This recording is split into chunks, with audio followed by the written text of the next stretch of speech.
Long ago, Europe was ravaged by a plague, no place untouched, especially the poor village of Morning Glory. Without aid from doctors or help from the crown, mortality rates plummeted down. Dead filled the ground, then filled the streets, a void of despair without an ounce of hope in the air. Until one morning the doctor arrived. Straight through the heart of town he walked. Villagers just stared and talked, for never had they beheld such a sight. A plague doctor, dressed all in white. To the center of town they flocked, to listen to the plague doctor talk. Worry no longer, for your hope is here. I come bearing gifts to burden your fear.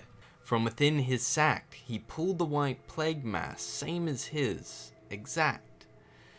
Wear this mask for an entire day, and watch as the deadly plague fades away.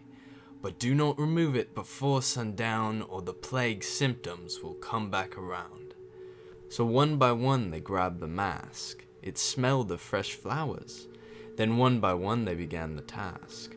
And within the hour their headaches and fevers had succumbed to the mask's power. But no longer could they smell the scent of fresh flowers, and all the faces felt quite numb. When asked why, the doctor simply replied, "Not to worry, for this is just a common side effect for some." Half the day had passed on, and by then, most of their black spots were completely gone. But what skin was black had now turned white. When asked why, the doctor simply replied, "Not to worry, for this is also just a common side effect for some." By the end of the day, all the plague symptoms had gone away.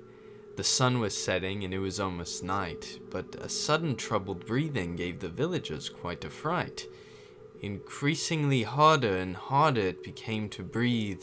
When asked why, the doctor simply replied, "Not to worry, it's just a common side effect for some." The sun had set and it was now night, but when they went to remove the mask, something wasn't quite right. The mask would not budge, no matter what they did. Suffocating and gasping for air, panic ensued. Scratching and pulling, they tried it all, but one by one they would all fall, except for the plague doctor, who stood in the center of it all. Suddenly, one of the villagers arose, and then another one, until all the villagers stood on their toes.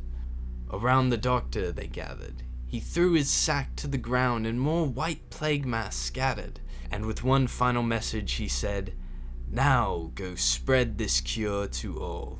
Each grabbing a mask, they answered his call, and village by village they went spreading the cure to all.